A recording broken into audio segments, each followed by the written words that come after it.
Okay, ನಾನು ನಿಮ್ಮ ದೂತ Sameer M D ಮಾತಾಡ್ತಾ ಇದ್ದೀನಿ. ಅಟ್ ಪ್ರೆಸೆಂಟ್ ನನ್ನ ಸಿಚುವೇಶನ್ ತುಂಬಾ ವರ್ಸ್ಟ್ ಆಗಿದೆ ಅಂತಾನೆ ಅನ್ಕೊಳ್ಳಿ. ಯಾಕಂತಂದ್ರೆ ನನ್ನ ಮೇಲೆ ಈಗ ಆಲ್ರೆಡಿ ಪೊಲೀಸ್ ನೋಟಿಸ್ ಬಂದಿದೆ. ಸುಮಾರು 10:45 ಪೊಲೀಸ್ ಅವ್ರು ಬಂದು ನೋಟಿಸ್ ಕೊಟ್ಟು ಹೋಗಿದಾರೆ. ನನ್ಗೇನ್ ಭಯ ಇಲ್ಲ ಗುರು, ಕಾನೂನು ಪರವಾಗಿ ನನ್ಗೇನೆ ಈಗ ಜಸ್ಟ್ ಒಂದು ಫ್ಯೂ ಅವರ್ಸ್ ಬ್ಯಾಕ್ ಬಂದು ಕೊಟ್ಟು ಹೋಗಿದಾರೆ. ಅಂಡ್ ನನ್ಗೇನ್ ಭಯ ಇಲ್ಲ. ನನ್ನ ಹತ್ರ ಎಲ್ಲಾ ಸಾಕ್ಷಿ ಇದೆ. ನಾನು ಏನ್ ವಿಡಿಯೋ ಮಾಡಿದೀನಿ, ಯಾವ್ಯಾವ ಕೇಸ್ ಬಗ್ಗೆ ಎಲ್ಲ ಮಾತಾಡಿದೀನಿ, ಪ್ರತಿಯೊಂದಕ್ಕೂ ನನ್ನ ಹತ್ರ ಸಾಕ್ಷಿ ಇದೆ. ನಾನು ವಿಡಿಯೋದಲ್ಲಂತ ಒಂದು ಅಷ್ಟು ಕ್ಲಿಯರ್ ಆಗಿ ತೋರ್ಸಕ್ಕಾಗಿಲ್ಲ, ಬಟ್ ಕಾನೂನು ಮುಂದೆ ನಾನು ಪ್ರತಿಯೊಂದನ್ನ ಇಡ್ಲಿಕ್ಕೆ ರೆಡಿ ಆಗಿದ್ದೀನಿ. ನನಗೆ ಕಾನೂನು ಮೇಲೆ ತುಂಬಾ ಗೌರವ ಇದೆ, ತೊಂದರೆ ಇಲ್ಲ ಅದ್ರ ಬಗ್ಗೆ. ಅಂಡ್ ತೊಂದರೆ ಎಲ್ಲ ಆಗ್ತಿದೆ ಅಂತಂದ್ರೆ, ಈಗ ನಾನು ಬೀಯಿಂಗ್ ಎ ಮುಸ್ಲಿಂ ಗಾಯ್ ಈ ಒಂದು ವಿಷಯದ ಬಗ್ಗೆ ಮಾತಾಡಿದ್ರೆ ತಪ್ಪಾಗ್ಬಿಡಿದೆ ಅನ್ನೋ ರೀತಿ ಆ ತರ ಪೋರ್ಟ್ರೇಟ್ ಮಾಡ್ತಿದ್ದಾರೆ.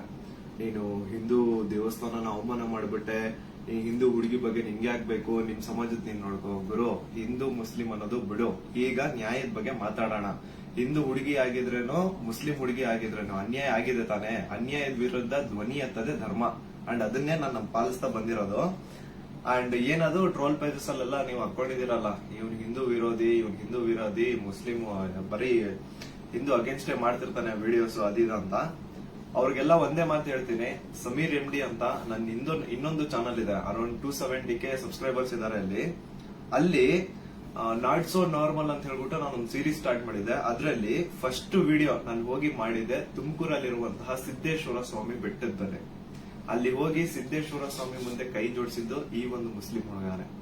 ಅದಾದ್ಮೇಲೆ ತುಮಕೂರಲ್ಲಿರುವಂತಹ ಸಿದ್ದರ ಬೆಟ್ಟಕ್ಕೆ ಹೋಗಿ ಅಲ್ಲಿರುವಂತಹ ಸಿದ್ದೇಶ್ವರ ಸ್ವಾಮಿ ಮುಂದೆ ಕೈ ಜೋಡಿಸಿ ಪ್ರಾರ್ಥನೆ ಮಾಡಿದ್ದು ಈ ನಿಮ್ಮ ಮುಸ್ಲಿಂ ಹುಡುಗಾನೆ. ಅಶ್ವತ್ಥಾಮ ಬಗ್ಗೆ, ಮಹಾಭಾರತದ ಕಥೆಗಳ ಬಗ್ಗೆ ವಿಡಿಯೋ ಮಾಡಿದ್ದು ಈ ಒಂದು ಮುಸ್ಲಿಂ ಹುಡುಗಾನೆ. ಬಾರ್ಬರಿಕು ಅಶ್ವತ್ಥಾಮದಲ್ಲಿದ್ದಂತಹ ಇನ್ಫೇಮಸ್ ಕ್ಯಾರೆಕ್ಟರ್ ಅವ್ರ ಬಗ್ಗೆನೂ ನಮ್ ಕನ್ನಡಿಗರಿಗೆ ತಿಳಿಸ್ಕೊಟ್ಟಿದ್ದು ಈ ಒಂದು ಮುಸ್ಲಿಂ ಹುಡುಗಾನೆ. ಸೊ ಇಲ್ಲಿ ಜಾತಿ ಧರ್ಮ ಅನ್ನೋದು ಬೇಡ, ಆಯ್ತಾ? ಅಶ್ವತ್ಥಾಮ ಬಗ್ಗೆ ಓದಿದ್ರೆ ಸರ್ ಎಲ್ಲ ಅಲ್ಲಿ ವಿಡಿಯೋ ನೋಡಿ ಸರ್. ನಾನು ಇಂತ ಡೀಟೇಲ್ ಬಿಟ್ಟಿಲ್ಲ ಅಂತೇನಿಲ್ಲ ಸರ್, ಎಲ್ಲದನ್ನು ಹೇಳಿ. ಮಹಾಭಾರತದ ಕುರುಕ್ಷೇತ್ರ ಯುದ್ಧದಲ್ಲಿ ಕೌರವರ ಪರವಾಗಿ ಹೋರಾಡಿದವರು ದ್ರೋಣಾಚಾರ್ಯನ ಮಗ. ಸೊ ನೋಡಿ, ನಾನು ಹಿಂದೂ ವಿರೋಧಿ ಅಂತೂ ಖಂಡಿತ ಅಲ್ಲ. ಹಿಂದೂ ವಿರೋಧಿ ಆಗಿದ್ರೆ ಒಂದು ಹಿಂದೂ ಹುಡುಗಿ ಜೊತೆ ಆಗಿರುವಂತಹ ಅನ್ಯಾಯದ ಬಗ್ಗೆ ನಾನ್ ಯಾಕೆ ಗುರು ಧ್ವನಿ ಎತ್ತುತ್ತೇನೆ? ನ್ಯಾಯದ ಬಗ್ಗೆ ಮಾತಾಡೋಣ ಅಷ್ಟೇ, ಅದೇ ನಮ್ ಧರ್ಮ. ಅಂಡ್ ಕೇಸ್ ಡೀಟೇಲ್ಸ್ ಎಲ್ಲ ಈಗ ಗಿರೀಶ್ ಸರ್ ನಿಮ್ಗೆ ಹೇಳ್ತಾರೆ, ನನ್ನ ಮೇಲೆ ಏನ್ ಕೇಸ್ ಆಗಿದೆ ಅದ್ರ ಬಗ್ಗೆ ಏನು ಅಂತ ಗಿರೀಶ್ ಸರ್ ನಿಮ್ಗೆ ಅಪ್ಡೇಟ್ ಕೊಡ್ತಾರೆ. ಬಟ್ ಅದಕ್ಕೂ ಮುಂಚೆ I really want to thank you team ತಿಪುರೊಡ್ಡಿ. ಯಾಕಂತಂದ್ರೆ ನಾನು ಅಟ್ ಒನ್ ಪಾಯಿಂಟ್ ನಾನು ಕಂಪ್ಲೀಟ್ ಬ್ರೇಕ್ ಆಗ್ಬಿಟ್ಟಿದ್ದೆ. ಲೈಕ್ ಏನ್ ಗುರು, ನನ್ ತಪ್ಪು ಮಾಡ್ಬಿಟ್ನ, ನನ್ ನಿಜ ಕಣ್ಣೀರ್ ಬರೋದೊಂದು ಬಾಕಿ ಇತ್ತು. ಅಂತ ಟೈಮಲ್ಲಿ ತಿಮುರೊಡ್ಡಿ ಆಗಿರ್ಲಿ ಅಥವಾ ಸೌಜನ್ಯ ಪರ ಹೋರಾಟಗಾರರು, ಸೌಜನ್ಯ ಶಕ್ತಿ, ಇವರೆಲ್ಲರೂ ನನಗೆ ಸಪೋರ್ಟ್ ಕೊಟ್ಟು ಇವಾಗ ತುಂಬಾ ಧೈರ್ಯ ಕೊಟ್ಟಿದ್ದಾರೆ. ಇದ್ರ ಬಗ್ಗೆ ಧ್ವನಿ ಎತ್ತಲಿಕ್ಕೆ ನಂಗೆ ತುಂಬಾ ಸಪೋರ್ಟ್ ಮಾಡಿದ್ದಾರೆ. ಸೊ ಇವರೆಲ್ರಿಗೂ ನಾನು ಚಿರಋಣಿ ಆಗಿರ್ತೇನೆ. ಅಂಡ್ ಯಾ ಸರ್, ಕೇಸ್ ಬಗ್ಗೆ ಹೇಳ್ಕೊಡಿ ಸರ್. ಅಲ್ಲ, ನಿಮ್ಗೆ ಏನಾದ್ರು ಅರೆಸ್ಟ್ ಮಾಡಕ್ ಬಂದಿರ ಪೊಲೀಸರು? ಬಂದಿದ್ರಲ್ಲ ಸರ್, ನೀವೇ ಇದ್ರಲ್ಲ ಸರ್ ಮುಂದೆ. ಸೀದಾ ಎಂತ ಕೋಇನ್ಸಿಡೆನ್ಸ್ ನೋಡಿ, ಗಿರೀಶ್ ಸರ್ ನಮ್ ಮನೆಗ್ ಬಂದ್ರು. ನಾನು ಹೇಳ್ದೆ, ಸರ್ ನನ್ ಕೈಲಿ ಆಗ್ತಿಲ್ಲ, ನನ್ಗೆ ಹೆವಿ ಥ್ರೆಡ್ ಕಾಲ್ಸ್ ಬರ್ತಿದಾವೆ, ನೀವು ಪ್ಲೀಸ್ ಬನ್ನಿ ನಮ್ಮ ಮನೆಗೆ ಅಂತ ಹೇಳ್ಬಿಟ್ಟು ಅವ್ರಿಗೆ ಲೊಕೇಶನ್ ಕಳಿಸಿ ಇವ್ರು ಬಂದ್ರು ಅಂತ ನೀರ್ ಕುಡಿತಾ ಒಂದ್ 10 minutes ಮಾತಾಡ್ತಾ ಕೂತಿದೀವಿ. ಅಷ್ಟರಲ್ಲೇ ಡೋರ್ ಓಪನ್ ಮಾಡಿದ್ದೆ, ಬ್ಯಾಂಗ್ ಅಂತ ಪೊಲೀಸ್ ಅವ್ರ ಮನೆ ಒಳಗಡೆ ಎಂಟ್ರಿ. ಏನು ಅಂದ್ರೆ ಏನ್ ಹೇಳ್ತಾನೆ ಇಲ್ಲ, ಎದಕ್ ಬಂದ್ರು ಏನಂತ ಹೇಳ್ತಾನೆ ಇಲ್ಲ. ಆಮೇಲೆ ಗಿರೀಶ್ ಸರ್ ಅವ್ರ ಜೊತೆ ಎಲ್ಲ ಮಾತಾಡಿದ್ರು. ಲೀಗಲ್ ಆಗಿ ಅವ್ರೇನ್ ಮಾತಾಡಿದಾರೆ ಅಂತ ಅವರೇ ಹೇಳ್ತಾರೆ, ಕೇಳಿ. ಇವತ್ತು ಏನಾಗ್ತಾ ಇದೆ, ಸಮೀರ್ ಮಾತಾಡ್ಬೇಕಾದ್ರೆ ಯಾರದೇ ಒಬ್ರು ಹೆಸರು ತಗೊಂಡು ಮಾತಾಡ್ಲಿಲ್ಲ. ಮಾತಾಡಿದ್ದೆಲ್ಲವನ್ನು ಕೂಡ ಆಧಾರ ಇಟ್ಕೊಂಡೇನೆ ಸಮೀರು ಮಾತಾಡಿದ್ದು. ಅದು ಯಾರ ಬಗ್ಗೆ? ಯಾರೋ ದೇವರ ಬಗ್ಗೆ ಮಾತಾಡಿದ್ನ, ಅಥವಾ ಮಸೀದಿಯ ಬಗ್ಗೆ ವಿವಾದ ಹುಟ್ಟಾಕಿ, ದೇವಸ್ಥಾನದ ಬಗ್ಗೆ ವಿವಾದ ಹುಟ್ಟಾಕಿ ಮಾತಾಡಿದ್ನ? ಇಲ್ಲ. ಸೌಜನ್ಯ ಅನ್ನೋದು ನಮ್ಮ ಎಲ್ಲರ ಮನೆ ಮಗಳವಳು.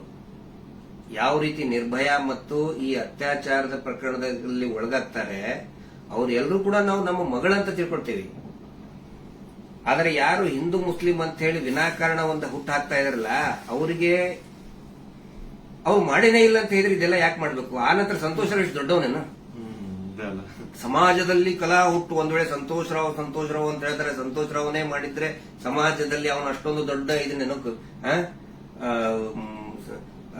ಪೂರ್ತಿಯಾಗಿ ಒಂದಿಷ್ಟು ಜನ ಕರೆಸಿ ಏನೇನೋ ಮಾಡಿಸಿ ಟ್ರೋಲ್ ಮಾಡಿಸುವಂತ ದೊಡ್ಡವನ. ಇದನ್ನ ಜನರು ಅರ್ಥ ಮಾಡ್ಕೋಬೇಕು. ನಾನು ಪ್ರತಿಯೊಬ್ಬ ಜನಸಾಮಾನ್ಯರಿಗೂ ವಿನಂತಿ ಮಾಡ್ಕೊಳ್ತಾ ಇದ್ದೇನೆ, ಸೌಜನ್ಯಳನ್ನ ನಿಮ್ಮ ಮನೆ ಮಗಳಂತ ತಿಳ್ಕೊಳ್ಳಿ. ನಾವು ಅದೇ ರೀತಿ ತಿಳ್ಕೊಂಡಿದ್ದು. ಆನಂತರ ನಮ್ಮ ಅಕ್ಕನೋ ತಂಗಿನೋ ಏನಾದ್ರೂ ನೀವು ತಿಳ್ಕೊಳ್ಳಿ. ಸೌಜನ್ಯಳಂತೆ ಅನೇಕ ಹೆಣ್ಮಕ್ಳು ಅಲ್ಲಿ ಜೀವ ತೆತ್ತಿದ್ದಾರೆ, ಅತ್ಯಾಚಾರದಿಂದ ಕೊಲೆ ಆಗಿದ್ದಾರೆ. ಆನಂತರ ಇವತ್ತಿಗೂ ಕೂಡ ನಮ್ಮ ದೇಶದಲ್ಲಿ ಪ್ರತಿ 27 ನಿಮಿಷಕ್ಕೆ ಒಂದು ಅತ್ಯಾಚಾರ ಆಗ್ತಾ ಇದೆ. ಆ ಒಂದು ಲಿಸ್ಟ್ ಅಲ್ಲಿ ನಮ್ಮ ಮನೆ ಹೆಣ್ಮಕ್ಳು ಆ 27 ಇದನ್ನ ನಿಮಿಷದ ಕ್ಯೂನಲ್ಲಿ ನಮ್ಮ ಮನೆ ಹೆಣ್ಮಕ್ಳು ನಿಂತ್ಕೋಬಾರ್ದು. ಒಂದು ಟೀಸಿಂಗ್ ಆಗಿ ಮೊನ್ನೆ ಮುಂಬೈಯಲ್ಲಿ ಒಂದು ಹೆಣ್ಮಗಳು ತಪ್ಪಿಸ್ಕೊಳ್ಳೋದಕ್ಕೆ ಹೋಗಿ ಸತ್ತಿದ್ದಾಳೆ ಪಾಪ, ಆಕ್ಸಿಡೆಂಟ್ ಆಗಿ, ಮುಂಬೈ ರೋಡ್ ಆಕ್ಸಿಡೆಂಟ್ ಆಗಿ. ಟೀಸಿಂಗ್ ನಮ್ಗೆ ಏನ್ ಅನ್ಸುತ್ತೆ, ಅವ್ರು ಎಲ್ಲರೂ ಕೂಡ ಏನೋ ನಮ್ಗೆ ನಮ್ಮ ಮನೆಯ ಮಕ್ಕಳವರು, ಏನೋ ನಮ್ಗೆ, ಯಾಕಂದ್ರೆ ಎಲ್ಲ ಹೆಣ್ಮಕ್ಳ ಜೊತೆಗೆ ನಾವು ಬೆಳೆದವರು. ಸಮೀರ್ ಅವ್ರಿಗೆ ಇಲ್ಲಿ ಮಧ್ಯಾಹ್ನ ಅವ್ರಿಗೆ, ಸಮೀರ್ ಇದಕ್ಕಿಂತ ಮುಂಚೆ ಏನಾದ್ರು ಗೊತ್ತಾನ? ಇನ್ನೊಂದು ವಿಷಯ ನಾನು ಕ್ಲಾರಿಫೈ ಮಾಡ್ಕೊಡ್ತೀನಿ. ಎಲ್ರು ಏನ್ ಅನ್ಕೊಂಡ್ಬಿಟ್ಟಿದ್ದಾರೆ ಅಂತಂದ್ರೆ ಇವ್ರೆ ನನಗೆ ಹೇಳಿ ವಿಡಿಯೋ ಮಾಡ್ಸಿದಾರೆ ಅಂತ. ದೇವ್ರಾಣೆಗೆ ಹೇಳ್ತೀನಿ, ಸರ್ ಸುಮ್ಮನೆ ಸರ್, ಅಲ್ಲಾ ಮೇಲೆ ಆಣೆ ಮಾಡ್ಬಿಟ್ಟು ಹೇಳ್ತಿದ್ದೀನಿ, ರಂಜಾನ್ ಟೈಮ್ ಅಲ್ಲಿ ಹೇಳ್ತಿದ್ದೀನಿ. ಇವ್ರಿಗಾಗ್ಲಿ ನನ್ಗಾಗ್ಲಿ ಯಾವುದೇ ತರ ಲಿಂಕ್ ಇರ್ಲಿಲ್ಲ ಗುರು. ಸೌಜನ್ಯ ವಿಡಿಯೋ ಮಾಡೋದಕ್ಕಿಂತ ಮುಂಚೆ ಇವ್ರಿಗೂ ನನ್ಗೂ ಯಾವುದೇ ತರ ಲಿಂಕ್ ಇರ್ಲಿಲ್ಲ. ಸೌಜನ್ಯ ವಿಡಿಯೋ ಯಾವಾಗ 1 ಮಿಲಿಯನ್ ಕ್ರಾಸ್ ಮಾಡ್ತೋ ನನ್ನ ಕೈ ಕಾಲ್ ನಡಗಕ್ ಸ್ಟಾರ್ಟ್ ಆಗ್ಬಿಡ್ತು. ಯಾಕಂತಂದ್ರೆ ಡೆತ್ ಕಾಲ್ಸ್ ಬರ್ತಾನೆ ಇದಾವೆ. ನನ್ ಮನೆ ಅಡ್ರೆಸ್ ಲೀಕ್ ಮಾಡ್ಬಿಟ್ರು, ನನ್ ಪರ್ಸನಲ್ ಡೀಟೇಲ್ಸ್ ಲೀಕ್ ಮಾಡ್ಬಿಟ್ರು. ನನ್ಗೆ ಯಾವ ನನ್ ಮನೆಗ್ ಬಂದು ಅಟ್ಯಾಕ್ ಮಾಡ್ಬಿಡ್ತಾನೋ ಗೊತ್ತಿಲ್ಲ. ಎಲ್ಲಿ ಹೋಗೋಣ ಅಂತ ಗೊತ್ತಾಗ್ತಾ ಇಲ್ಲ. ಪೊಲೀಸ್ ಅವ್ರ ಕಡೆ ಹೋದ್ರೆ ಪ್ರೊಟೆಕ್ಷನ್ ಸಿಗುತ್ತಾ ಇಲ್ಲ, ಗ್ಯಾರಂಟಿ ಇಲ್ಲ. ಏನ್ ಮಾಡ್ಬೇಕಂತ ಅರ್ಥ ಆಗಿಲ್ಲ. ಆಗ ನಾನ್ ರೀಚ್ ಔಟ್ ಮಾಡಿದ್ದೆ ಟೀಮ್ ತಿಮ್ರೋಟಿ ಅವ್ರಿಗೆ. ಸರ್ ನನ್ಗೆ ಈ ತರ ಆಗ್ತಿದೆ, ಪ್ಲೀಸ್ ನಿಮ್ ಕಡೆ ಸಪೋರ್ಟ್ ಬೇಕು, ನಂಗೆ ಸಪೋರ್ಟ್ ಮಾಡಿ ಅಂತ ಕೇಳಿದ ತಕ್ಷಣ ಇಮ್ಮಿಡಿಯೇಟ್ಲಿ ಅವ್ರು ನನ್ನ ನಂಬರ್ನ ತಗೊಂಡು ನನಗೆ ಕಾಲ್ ಮಾಡಿ ನಿಮ್ ಜೊತೆಗೆ ನಾವ್ ಇದೀವಿ ಅಂತ ಧೈರ್ಯ ಕೊಟ್ರು. ಅಂಡ್ ಅರೌಂಡ್ ನನ್ ಮೇಲೆ ಪೊಲೀಸ್ ನೋಟಿಸ್ ಆಗಿದ್ರು ಸ್ಟಿಲ್ ಇವರೇ ನನ್ಗೊಬ್ಬ ಅಡ್ವೊಕೇಟ್ ನ ಹುಡುಕಿ ನಾವು ನಿಮ್ ಜೊತೆಗಿದೀವಿ, ನೀವ್ ತಲೆನೇ ಕೆಡ್ಸ್ಕೋಬೇಡಿ ಅಂತ. ಈಗ ನೋಡಿ ಅರೌಂಡ್ ಮಿಡ್ ನೈಟ್ 1 ಆಗ್ತಿದೆ, ಅಡ್ವೊಕೇಟ್ ಅವ್ರ ಆಫೀಸಲ್ಲಿ ಕೂತಿದೀವಿ. ಸೊ ಯಾ ಸಾಹಸ ಪಟ್ರು ನನ್ನ ಅರೆಸ್ಟ್ ಮಾಡ್ಲಿಕ್ಕೆ. ಅಲ್ಲ, ಸಮೀರ್ ಮಾತಾಡಿದ್ದು ನೂರಾರು ಜನ ಸೌಜನ್ಯ ಹೋರಾಟಗಾರರು ಏನ್ ಕೇಳ್ತಾ ಇದ್ದಾರೆ ಮತ್ತು ಜನಸಾಮಾನ್ಯರು ಹೋರಾಟದ ಜೊತೆಗೆ ಗುರುತಿಸಿಕೊಳ್ಳದೇನೆ ಅನೇಕ ಜನಸಾಮಾನ್ಯರಿಗೆ ಒಂದು ಹಂಬಲ ಇದೆ, ನ್ಯಾಯದ ಹಂಬಲ. ಅದೇ ಮಾತನ್ನೇ ಸಮೀರ್ ಮಾತಾಡಿದ್ದು. ಅವ್ರನ್ನ ಅರೆಸ್ಟ್ ಮಾಡೋದಕ್ಕೆ ಬಳ್ಳಾರಿಯಿಂದ ಬಂದಿದ್ದಾರೆ ಇವತ್ತು. ಅರೆಸ್ಟ್ ಮಾಡ್ಕೊಂಡು ಹೋಗ್ತೀವಿ ಅಂತ ಹೇಳಿ. ಆದ್ರೆ ನಾವು ಕನ್ವಿನ್ಸ್ ಮಾಡಿದ್ವಿ ಬಳ್ಳಾರಿಯ SP ಅವರಿಗೆ ಮತ್ತು ಬಳ್ಳಾರಿಯ ಕೌಲ್ ಬಜಾರ್ ಠಾಣಾಧಿಕಾರಿಗಳಿಗೆ, ಆನಂತರ ಬೆಂಗಳೂರು ಗ್ರಾಮಾಂತರ SP ಸಾಹೇಬರಿಗೆ ಮತ್ತು ಇಲ್ಲಿಯಂತ ಸ್ಥಳೀಯ ಪೊಲೀಸ್ ಅಧಿಕಾರಿಗಳಿಗೆ, ಬೆಂಗಳೂರು ಶಹರದ ಯಾವುದು ಅವಲಹಳ್ಳಿಯ ಅಧಿಕಾರಿಗಳಿಗೆ ನಾವು ಕನ್ವಿನ್ಸ್ ಮಾಡಿ ಹೇಳಿದ್ವಿ. ಆಮೇಲೆ ಅವರು ಕನ್ವಿನ್ಸ್ ಆಗಿದ್ದಾರೆ. ಹಿಂಗಾಗಿ ನಾವು ಅವರಿಗೆ ಧನ್ಯವಾದಗಳನ್ನು ಕೂಡ ಹೇಳ್ತೇವೆ. ಯಾಕಂದ್ರೆ ನಾವು ಕರೆಕ್ಟ್ ಆಗಿ ಎಕ್ಸ್ಪ್ಲೇನ್ ಮಾಡಿದೀವಿ. ಯಾವ ಕಾರಣಕ್ಕೂ ಕೂಡ ನಾವು ತನಿಖೆಯಿಂದ ತಪ್ಪಿಸ್ಕೊಳ್ಳುವಂತ ಮಾತೇ ಇಲ್ಲ. ಯಾಕಂದ್ರೆ ಇಲ್ಲಿ ಯಾರು ಕಳ್ಳದ್ ಮಾಡಿಲ್ಲ, ಸುಳ್ತನ ಹೇಳಿಲ್ಲ, ಅತ್ಯಾಚಾರ ಮಾಡಿದವರಲ್ಲ. ಅತ್ಯಾಚಾರ ಮಾಡಿದವರೇ ದೊಡ್ಡದಾಗಿ ರಾಜ್ಯಸಭಾ ಮೆಂಬರು ಅದು ಇದು ಅಂತ ಹೇಳ್ಕೊಂಡು ದೊಡ್ಡದಾಗಿ ಕಿಸಿತಾ ಇದ್ದಾರೆ, ಅಲ್ಲಿ ಕಿಸಿತಾರೆ. ಅದರ ವಿರುದ್ಧ ಮಾತಾಡದಂತವ್ರು ನಾವು ಯಾವ ಕಾರಣಕ್ಕೂ ಹೆದರುವಂತ ಅವಶ್ಯಕತೆ ಇಲ್ಲ. ಇದೇ ಮಾತನ್ನು ಹೇಳಿದೇವೆ ಸರ್, ಸಮೀರ್ ಖಂಡಿತ ಬರ್ತಾನೆ, ಎಲ್ಲಾ ರೀತಿಯಂತರನು ಕೂಡ ಸಹಕಾರ ಕೊಡ್ತೀವಿ ಅಂತ ಹೇಳಿದ್ದಕ್ಕೆ ಕನ್ವಿನ್ಸ್ ಆಗಿದ್ದಾರೆ. ನಮ್ಮ ಉದ್ದೇಶ ಏನಂದ್ರೆ ಇದರಿಂದ ಇವರು ಮಾಡ್ತಾ ಇದಾರಲ್ಲ, ಏನು ಹಿಂದೂ ಮುಸ್ಲಿಂ ಅಂತ ಮಾಡ್ತಾ ಇದಾರಲ್ಲ, ಈ ನಮ್ಮ ರಾಜ್ಯದಲ್ಲಿ ಕಲಹ ಆಗಬಾರದು. ಅತ್ಯಾಚಾರ ಪ್ರಕರಣದ ಹೋರಾಟ, ಸೌಜನ್ಯ ಹೋರಾಟ, ಎಲ್ಲಾ ಧರ್ಮಗಳನ್ನು ನಾವು ಸೇರಿಸ್ತಾ ಇದೀವಿ. ಎಲ್ಲಾ ಜಾತಿ ಪಂಥಗಳನ್ನ ಮತಗಳನ್ನ ಸೇರಿಸುವಂತ ಕೆಲಸ ನಾವು ಮಾಡ್ತಾ ಇದೀವಿ. ಆದ್ರೆ ಇವರು ಡಿವೈಡ್ ಮಾಡ್ತಾ ಇದ್ದಾರೆ. ಯಾಕಂತ ಹೇಳಿದ್ರೆ ನೋಡಿ, ಸಮೀರ್ಗೆ ಹೆಸರನ್ನೇ ಹೇಳಿಲ್ಲ. ಹಾಗಿದ್ರೆ ಎಷ್ಟೋ ಜನಕ್ಕೆ ಸಮೀರ್ ಡೌಟ್ ಇತ್ತು, ಯಾರು ಮಾಡಿದ್ದಾರೆ, ಇವ್ರು ಹೌದೋ ಅಲ್ಲೋ. ಈ ಧರ್ಮೋದ್ಯಮಿಗಳು ಕುಟುಂಬ, ದೊಡ್ಡ ಪ್ರಭಾವಿಗಳ ಕುಟುಂಬ, ಅವ್ರ ಬಗ್ಗೆ ಗೌರವ ಇತ್ತು. ಇವತ್ತು ಯಾವಾಗ ನಿಮ್ಮ ವಿರುದ್ಧ ಇಡೀ ಪೂರ್ತಿಯಾಗಿ ಅವರು ಕೆಟ್ಟದಾಗಿ ಕೆಲವು ಜನ ಟ್ರೋಲ್ ಮಾಡಕ್ ಸ್ಟಾರ್ಟ್ ಮಾಡಿದ್ರು, ಎಲ್ಲರಿಗೂ ಕನ್ಫರ್ಮ್ ಆಯ್ತು ಇವರೇ ಮಾಡಿದ್ದು, ನಾವೇ ಮಾಡಿದೀವಿ ಅಂತ ಅವರೇ ಬಟ್ಟೆ ಬಿಚ್ಕೊಳ್ತಾ ಇದ್ದಾರೆ. ನಾವು ಸೌಜನ್ಯ ಬೆತ್ತಲೆ ಮಾಡ್ತಾಳೆ ಅಂತ ಹೇಳಿದ್ರೆ ಇವರೇ ಬೆತ್ತಲೆಯಾಗಿ ಹೋಗ್ತಾ ಇದ್ದಾರೆ. ಇದು ಜನರ ಗಮನದಲ್ಲಿರಲಿ. ನಾನು ಒಂದೇ ಒಂದು ವಿನಂತಿ ಮಾಡ್ಕೊಳ್ತಾ ಇದ್ದೀನಿ, ದಯವಿಟ್ಟು ಯಾರು ಕೂಡ ಏನೋ ಆಗ್ಬಿಡ್ತದೆ ಇವರಿಗೆ ಅಂತ ಹೇಳ್ಕೊಂಡು ಆತಂಕಕ್ಕೊಳಗಾಗಿ ಹಿಂದೂ ಮುಸ್ಲಿಂ ಅಂತ ಡಿವೈಡ್ ಆಗಬೇಡಿ. ಆನಂತರ ಗಲಭೆ ಸೃಷ್ಟಿಯಾಗೋದು, ಇದರಿಂದ ಶಾಂತಿ ಹಾಳಾಗೋದು ಖಂಡಿತ ಬೇಡ. ದಯವಿಟ್ಟು ಈ ರಾಜ್ಯದ ಒಂದು ಶಾಂತಿಯನ್ನ ಕಾಪಾಡಿ. ಎಲ್ಲಾ ಧರ್ಮದಲ್ಲಿಯೂ ಯಾವ ಧರ್ಮದಲ್ಲಿನೂ ಹೇಳಿಲ್ರಿ ಅತ್ಯಾಚಾರ ಮಾಡೋದನ್ನು ಬೆಂಬಲಿಸಿ ಅಂತ ಯಾವ ಧರ್ಮದಲ್ಲಿಯೂ ಹೇಳಿಲ್ಲ, ಯಾವ ದೇವರು ಕೂಡ ಹೇಳಿಲ್ಲ. ಆನಂತರ ಇವರು ದೇವಸ್ಥಾನದ ಬಗ್ಗೆ ಮಾತಾಡಿದ್ದು ದಟ್ ಇಸ್ ದ ಫ್ಯಾಕ್ಟ್. ಅದು ದೇವಸ್ಥಾನದ್ದು ಜೈನ್ ಟೆಂಪಲ್ ಬಗ್ಗೆ ಅಂತ ಏನ್ ಹೇಳ್ತಾರಲ್ಲ, ದಟ್ ಇಸ್ ದ ಫ್ಯಾಕ್ಟ್. ಅದನ್ನ ಸಮೀರ್ ಹೇಳ್ತಾ ಇಲ್ಲ, ಅಥವಾ ನಾವು ಹೇಳ್ತಾ ಇಲ್ಲ, ಮಹೇಶ್ ಶೆಟ್ಟಿ ತಿಮ್ಮರುಡಿ ಅವರು ಬರೆದು ಕೊಟ್ಟಿದ್ದು ಹೇಳ್ತಾ ಇಲ್ಲ. ಸುಪ್ರೀಂ ಕೋರ್ಟ್ ನಲ್ಲಿ ಇದೇ ಕುಟುಂಬದವರು, ಇದೇ ವೀರೇಂದ್ರ ಜೈನ್ ಕುಟುಂಬದವರು ಸುಪ್ರೀಂ ಕೋರ್ಟ್ ನಲ್ಲಿ ಬರೆದು ಕೊಟ್ಟಿದ್ದಾರೆ, ಅಫಿಡವಿಟ್ ಮೂಲಕ ಬರೆದು ಕೊಟ್ಟಿದ್ದಾರೆ, ಅದು ಹಿಂದೂ ದೇವಸ್ಥಾನ ಅಲ್ಲ ಅಂತ. ಅದಕ್ಕೂ ಕೂಡ ಯಾರ್ದು ಇದನ್ನಲ್ಲ. ಆದ್ರೆ ಇವರು ಯಾವಾಗ ಅತ್ಯಾಚಾರ ಪ್ರಕರಣಗಳನ್ನ ನಾವು ಪ್ರಶ್ನೆ ಮಾಡಕ್ ಪ್ರಾರಂಭ ಮಾಡಿದೀವಿ, ಅವಾಗ ಹಿಂದೂ ದೇವಸ್ಥಾನಕ್ಕೆ ಅಪಮಾನ ಮಾಡ್ತಾ ಇದಾರಲ್ಲ, ಅದು ನಮ್ಗೆ ಬೇಜಾರಾಗೋದು, ಅದು ನಮಗೆ ಬೇಜಾರಾಗ್ತಾ ಇದೆ. ಆ ಒಂದು ಮಂಜುನಾಥ ಸ್ವಾಮಿಯ ದೇವಸ್ಥಾನವನ್ನೇ ಪೂರ್ತಿ ಇದು ದೇವಸ್ಥಾನನೇ ಅಲ್ಲ ಅಂತ ಸುಪ್ರೀಂ ಕೋರ್ಟ್ ನಲ್ಲಿ ಬರೆದಿದ್ದಾರೆ. ಅದಕ್ಕೆ ಸಮೀರ್ ನೀವು ತಲೆ ಕೆಡಿಸ್ಕೋಬೇಡಿ. ಏನೇನು ನೀವು ಮಾತಾಡಿದಿರಿ ಪ್ರತಿಯೊಂದಕ್ಕೂ ಕೂಡ ದಾಖಲೆ ಇದೆ. ಯಾವುದು ಕೂಡ ಊಹಾಪೋಹ ಮಾಡ್ಕೊಂಡಂತದ್ದಲ್ಲ. ನನಗೂ ಕೂಡ ಸಮೀರ್ ಯಾವ ರೀತಿ ನನ್ನ ಮಹೇಶ್ ಶೆಟ್ಟಿ ತಿಮ್ಮರುಡಿ ಅವರಿಗೆ ಸೌಜನ್ಯ ಪರಿಚಯ ಮಾಡಿದ್ಲು, ಯಾವ ರೀತಿ ಸೌಜನ್ಯ ಕುಟುಂಬಕ್ಕೆ ಪರಿಚಯ ಮಾಡಿದ್ಲು, ಈ ಒಂದು ಹೋರಾಟ ನಮ್ಮೆಲ್ಲರನ್ನು ಕೂಡ ಒಗ್ಗೂಡಿಸ್ತಾ ಇದೆ. ಎಲ್ಲಾ ಧರ್ಮಗಳನ್ನು ಕೂಡ ಒಂದು ಮಾಡ್ತಾ ಇದೆ, ಎಲ್ಲಾ ಧರ್ಮದ ಜನಸಾಮಾನ್ಯರನ್ನ ಒಂದು ಮಾಡ್ತಾ ಇದೆ. ಬಹಳ ಖುಷಿಯಾಗಿದ್ದು ನನಗೆ. ಇಡೀ ರಾಜ್ಯದ ಜನ ಬಹುಶಃ ಈ ಒಂದು ಏನಂತಾರೆ ಅದಕ್ಕೆ ಸುನಾಮಿ ರೀತಿ ಒಳಗಡೆ. And especially very thanks to all troll pages. ನಮ್ಮನ್ನ ಕೆಟ್ಟದಾಗ ಟ್ರೋಲ್ ಮಾಡೋರು ಒಂದು 5% ಇರ್ಬೋದಷ್ಟೇ, ಆದ್ರೆ 95% ಎಲ್ಲಾ ಇನ್ಸ್ಟಾಗ್ರಾಮ್ ಅಲ್ಲಿ ಇರುವಂತಹ ಟ್ರೋಲ್ ಪೇಜಸ್ ನಮ್ ಸಪೋರ್ಟ್ ಇದ್ದಾರೆ. ಅವರಿಂದನೇ ಈ ಒಂದು ಕೇಸ್ ಇಷ್ಟೊಂದು ಮುಂದೆ ಜನರ ಮುಂದೆ ಬರ್ತಾ ಇರೋದು. So hats off to you ಎಲ್ಲಾ ಟ್ರೋಲ್ ಪೇಜಸ್ ಅವ್ರಿಗೂ ನನ್ನ ಕಡೆಯಿಂದ ಒಂದು ದೊಡ್ಡ ನಮಸ್ಕಾರ ಅನ್ಕೊಂಬಿಡಿ. ನಿಮ್ಮಿಂದಾನೇ ಈ ಒಂದು ಕೇಸ್ಗೆ ಇಷ್ಟೊಂದು ಪಬ್ಲಿಕ್ ಅಟೆನ್ಷನ್ ಸಿಕ್ಕಿರೋದು.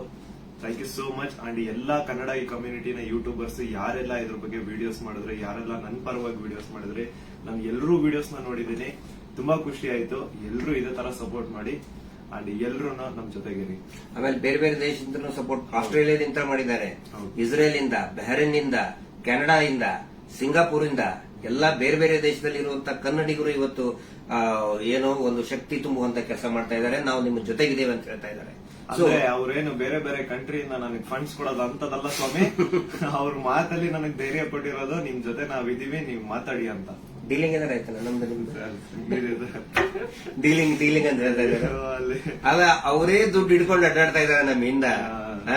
ಮಹೇಶ್ ಶೆಟ್ಟರ್ ಹಿಂದೆ 12 ವರ್ಷದಿಂದ ದುಡ್ಡು ಹಿಡ್ಕೊಂಡು ಅಡ್ಡಾಡ್ತಾ ಇದ್ದಾರೆ. ಕೇರ್ ಮಾಡ್ತಾ ಇಲ್ಲ. ನನ್ನ ಹಿಂದೆ 1.5 ವರ್ಷ ಆಯ್ತು ಅದನ್ನ ಮಾಡ್ತೇವೆ ಇದನ್ನ ಮಾಡ್ತೇವೆ ಅಂತ ಹೇಳ್ಕೊಂಡು ಯಾರು ಕೇರ್ ಮಾಡಿಲ್ಲ. ದಯವಿಟ್ಟು ನೋಡಿ, ನನ್ನನ್ನ ಏನಾದ್ರು ಪೊಲೀಸ್ ಅವ್ರು ಅರೆಸ್ಟ್ ಮಾಡ್ಕೊಂಡು ಹೋಗಿದ್ರೆ ಲಾಯರ್ ಕೊಡೋ ಫೀಸ್ ಕೊಡೋಕ್ ದುಡ್ಡು ಸಹ ನಮ್ಮ ಹತ್ರ ಇಲ್ಲಪ್ಪ. ಯಾರೇ ಸೌಜನ್ಯ ಪರವಾಗಿ ಮಾತಾಡ್ತಾರೆ, ಅವ್ರಿಗೆ ಏನೇ ಆದ್ರೂ ಕೂಡ ಅದು ನಮ್ಮ ಜವಾಬ್ದಾರಿ. ಮಹೇಶ್ ಶೆಟ್ಟಿ ತಿಮ್ಮರುಡಿ ಅವರು ಇವತ್ತಿಗೂ ಬಹುಶಃ ಇನ್ನೂ ಅವ್ರು ಮಲಗಿರ್ಲಿಕ್ಕಿಲ್ಲ. ನಾವು ಮೊನ್ನೆ ಎಲ್ಲರನ್ನೂ ಮಲಗಿಸೇ ಮಲಗೋದವರು. ನಮ್ಮ ಜವಾಬ್ದಾರಿ. ಆನಂತರ ನಮ್ಮೆಲ್ಲರನ್ನು ಕೂಡ ಆ ದೇವಿ ಸೌಜನ್ಯ ಶಕ್ತಿ ಅನ್ನೋದು ಕಾಯ್ತಾ ಇದೆ. ಆ ಒಂದು ಆಲ್ ಮೈಟಿ ಒಂದು ದೇವರು ಏನಿದ್ದಾನೆ ನಮ್ಮೆಲ್ಲರನ್ನು ಕೂಡ ಕಾಯ್ತಾ ಇದ್ದಾನೆ. ಆ ದೇವರೇ ನಮ್ಮೆಲ್ಲರನ್ನು ಕೂಡ ಒಂದ್ ಮಾಡ್ತಾ ಇದ್ದಾನೆ. ಇದು ಜನಸಾಮಾನ್ಯನ ಹೋರಾಟ. It is a fight of common man. ಯಾವಾಗ ನಾವು ಜನಸಾಮಾನ್ಯರು ಒಂದಾಗ್ತೀವಿ, ರಿಸಲ್ಟ್ ಬಂದೇ ಬರ್ತದೆ. ಪ್ರತಿಯೊಬ್ಬರು ಹೇಳ್ತಾ ಇದ್ದಾರೆ ನನಗೆ, ಪ್ರತಿಯೊಬ್ಬರು ಸರ್ ರಿಸಲ್ಟ್ ಬಂದೇ ಬರ್ತದೆ, ಇದು ಅಂತ್ಯ ಆಗ್ತಾ ಇದೆ ಅಂತ ಹೇಳಿ ಪ್ರತಿಯೊಬ್ಬರು ಹೇಳ್ತಾ ಇದ್ದಾರೆ. ಮಂಜುನಾಥ ಸ್ವಾಮಿನ ಕಂಡು ಬಿಟ್ಟಿದ್ದಾರೆ. ರಿಯಲ್ ಆರೋಪಿ ಯಾರು ಅಂತ ಅವರು ಹೊರ ಹಾಕ್ತಾರೆ. ಅವರೇ ಎಲ್ಲ ತಂದು ಇಡ್ತಾರೆ ಮುಂದೆ. ಸ್ವಲ್ಪ ತಾಳ್ಮೆ ಇರ್ಬೇಕಷ್ಟೇ. ಅದು ಅದರದ್ದು ರೂಪ ಅದ್ರ ಪಡ್ಕೊಳ್ತದೆ. ಆನಂತರ ಇಲ್ಲಿ ಸಮೀರ್ ಅವ್ರ ಜೊತೆಗೆ ಅವರ ತಾಯಿ ಮತ್ತು ಅವರ ಅಕ್ಕ ನೋಡಿ, ನನ್ನ ತಾಯಿಗೂ ಕೂಡ ನನ್ನ ಬಗ್ಗೆ ಒಂದು ಎಷ್ಟೋ ಕಾಳಜಿ ಇರ್ತದೆ. ಅವರು ಇತ್ತ ಏನಾದ್ರು ಆದ್ರೆ ಫೋನ್ ಮಾಡಿ ಹೇಳ್ತಾ ಇರ್ತಕ್ಕಂಥ ತಾಯಿ. ನಾನಿವತ್ತು ಅವ್ರ ಮನೆಗೆ ಹೋಗಿ ನೋಡಿದ್ದು. ಪಾಪ ಅವರ ಅಕ್ಕ ಎಷ್ಟು ಭಯಾನಕ ಒಂದು ಇದರಲ್ಲಿದ್ದಾರೆ ಅಂತ ಹೇಳಿದ್ರೆ, ಅವ್ರ ತಾಯಿ ಅಳ್ತಾ ಇದ್ದಾರೆ. ನನ್ನ ಮಗ ಏನ್ ತಪ್ಪು ಮಾಡಿದ ಸರ್, ಒಂದು ಮಗುಗೆ ನ್ಯಾಯ ಕೇಳಿದ ನನ್ನ ಮಗ, ಹಿಂಗಾಗಿ ನಮ್ಮನ್ನ ಏನೇನೋ ಕೆಟ್ಟದಾಗಿ ಬೈತಾ ಇದ್ದಾರೆ, ಏನ್ ತಪ್ಪು ಮಾಡಿದ ಅಂತ ಒಬ್ಬ ತಾಯಿ ಕೇಳ್ತಾ ಇದ್ದಾರೆ. ಅದಕ್ಕೆ ನಾನು ಅವ್ರಿಗೆ ಎಕ್ಸಾಂಪಲ್, ನನ್ನ ಪೊಲೀಸರು ಆ 24 ವರ್ಷದ ಹಿಂದೆ ಅರೆಸ್ಟ್ ಮಾಡಿಕೊಂಡು ನನ್ನ ಮನೆಗೆ ಬಂದಾಗಿಂದು ಉದಾಹರಣೆ ಕೊಟ್ಟೆ. ಅವಾಗ ಸಾವಿರಾರು ಲಕ್ಷಾಂತರ ಜನ ನಮ್ಮ ಬೆಂಬಲಕ್ಕೆ ನಿಂತ್ಕೊಂಡ್ರು. ಯಾವಾಗ ಜನಸಾಮಾನ್ಯರು ಬೆಂಬಲಕ್ಕೆ ನಿಂತ್ಕೊಳ್ತಾರೆ, ನಾವು ಹೆದರುವಂತ ಅವಶ್ಯಕತೆನೇ ಇಲ್ಲ. ಸಾವು ಯಾವಾಗಾದ್ರೂ ಬರ್ತದ್ರಿ, ಯಾವಾಗಾದ್ರೂ ಬರ್ತದೆ. ನಾವು ಇರುವಾಗ 4 ಜನ ಮೆಚ್ಚುವಂತ ಕೆಲಸ ಮಾಡಬೇಕು, ನ್ಯಾಯದ ಪರವಾಗಿರಬೇಕು. ಅದೇ ಈ ಹೋರಾಟ. ಹಿಂಗಾಗಿ ದಯವಿಟ್ಟು ಒಂದೇ ಒಂದು ಹೇಳೋದು, ಶಾಂತಿಯನ್ನ ಕದಡಬೇಡಿ, ಡಿವೈಡ್ ಆಗಬೇಡಿ, ಇಬ್ಬಾಗ ಆಗಬೇಡಿ, ತುಂಡು ತುಂಡಾಗಬೇಡಿ. ಇವರಿಂದ ಇಡೀ ರಾಜ್ಯನೇ ತುಂಡು ತುಂಡಾಗ್ತಾ ಇದೆ. ಇವ್ರು ಮಾಡುವಂತ ಮೀಟರ್ ಬಡ್ಡಿ ದಂಧೆಯಿಂದ ಇಡೀ ಊರೇ ತುಂಡು ತುಂಡಾಗ್ತಾ ಇದೆ. ಗಂಡ ಹೆಂಡತಿ ನಡುವೆ ಜಗಳ, ಅಕ್ಕ ತಂಗಿ ನಡುವೆ ಜಗಳ, ನೆರೆಹೊರೆಯವ್ರ ನಡುವೆ ಜಗಳ, ಒಂದು ಓಣಿಂತರ ಇನ್ನೊಂದು ಓಣಿ ಜಗಳ, ಒಂದು ಜಾತಿಯಿಂದ ಇನ್ನೊಂದು ಜಾತಿಗೆ ಜಗಳ ಹಚ್ಚಿ, ಈಗ ಹಿಂದೂ ಮುಸಲ್ಮಾನ್ ಜಗಳ ಹಚ್ಚಿ ಇವರು ಈಗ ಸೇಫ್ ಆಗಕ್ ನೋಡ್ತಾ ಇದ್ದಾರೆ. ಅದು ಆಗಲ್ಲ. ಇವತ್ತೇನು ನಾವು ಒಂದೇ ಒಂದು ಹೇಳೋದು, ಏನೇ ಕೇಸ್ ಆದ್ರೂ ಕೂಡ ಇವನ ಮೇಲೆ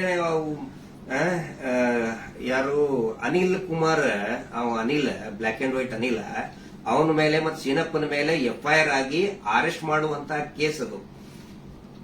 ಇನ್ನೂ ಮಟ್ಟ ಅರೆಸ್ಟ್ ಮಾಡಿಲ್ಲ. ಸಮೀರ್ನ ಅರೆಸ್ಟೇ ಮಾಡಬಾರದು ಆ ಪ್ರಕರಣದಲ್ಲಿ. ಸುಪ್ರೀಂ ಕೋರ್ಟ್ ನ ಡೈರೆಕ್ಷನ್ ಇದೆ, ವಿದಿನ್ 7 years ಅರೆಸ್ಟ್ ಮಾಡಬಾರದು ಅಂತೇಳಿ. ಆದ್ರೂ ಕೂಡ ಇವತ್ತು ಬಳ್ಳಾರಿ ಹತ್ರ ಬಂದಿದ್ದಾರೆ. ಬಟ್ ಫೈನಲಿ ಎಸ್, ಪೊಲೀಸ್ ಆಫೀಸರ್ಸ್ಗಳು, ಹಿರಿಯ ಅಧಿಕಾರಿಗಳು ಒಪ್ಪಿದ್ದಾರೆ. ಸೊ ನಾವು ಸಹಕಾರವನ್ನು ಕೊಡ್ತೀವಿ. ಆದ್ರೆ ಸುಮೋಟೋ ಮಾಡ್ಕೊಂಡ್ರಲ್ಲ, ಈ ಸುಗ್ರೀವಾಜ್ಞೆಯಲ್ಲಿ ಮೀಟರ್ ಬಡ್ಡಿ ದಂಧೆ ಯಾರು ಮಾಡ್ತಾರೆ, ಸುಮೋಟೋ ಮಾಡ್ಕೊಳ್ಳಿ, ಸ್ವಯಂ ಪ್ರೇರಿತವಾಗಿ ದಾಖಲೆ ಮಾಡ್ಕೊಳ್ಳಿ ಅಂತ ಹೇಳಿ ಸುಗ್ರೀವಾಜ್ಞೆ ಆದರೂ ಇವತ್ತಿನವರೆಗೂ ಕೂಡ ಒಂದೇ ಒಂದು ಸುಮೋಟೋ ಕೇಸ್ ಮಾಡ್ಕೊಂಡಿಲ್ಲ.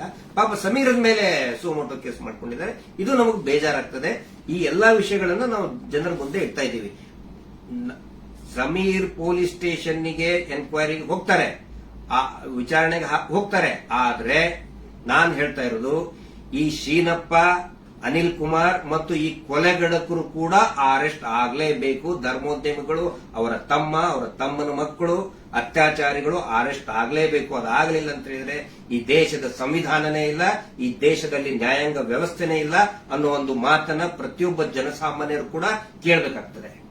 ದಯವಿಟ್ಟು ಕೊನೆಯದಾಗಿ ರಾತ್ರಿ ಎಷ್ಟು 1:10 ಆಯಿತು. ಇದನ್ನ ಟ್ರಾನ್ಸ್ಪರೆಂಟ್ ಆಗಿ ನಾವು ಜನರ ಮುಂದೆ ನಾವು ಇಡಬೇಕಾಗುತ್ತೆ. ಸಮೀರ್ ಅವರ ತಾಯಿಗೆ, ಅವರ ಕುಟುಂಬದವರಿಗೆ, ಅವರ ಅಕ್ಕನಿಗೆ ಮತ್ತು ಇಡೀ ಅವರ ಎಂಟೈರ್ ಫ್ಯಾಮಿಲಿಗೆ ತಮ್ಮೆಲ್ಲರ ಒಂದು ಸಹಕಾರ ಇರಲಿ. ಸೌಜನ್ಯ ಹೋರಾಟಕ್ಕೂ ಕೂಡ ಇದೇ ರೀತಿಯಾದಂತಹ ತಮ್ಮ ಜನಸಾಮಾನ್ಯರ ಒಂದು ಬೆಂಬಲ ಇರಲಿ ಅಂತ ಹೇಳಿ ಇವತ್ತಿನ ಲೈವ್ ಅನ್ನ ಮುಕ್ತಾಯ ಮಾಡ್ತಾ ಇದ್ದೀವಿ. Justice for Soujanya. Thank you.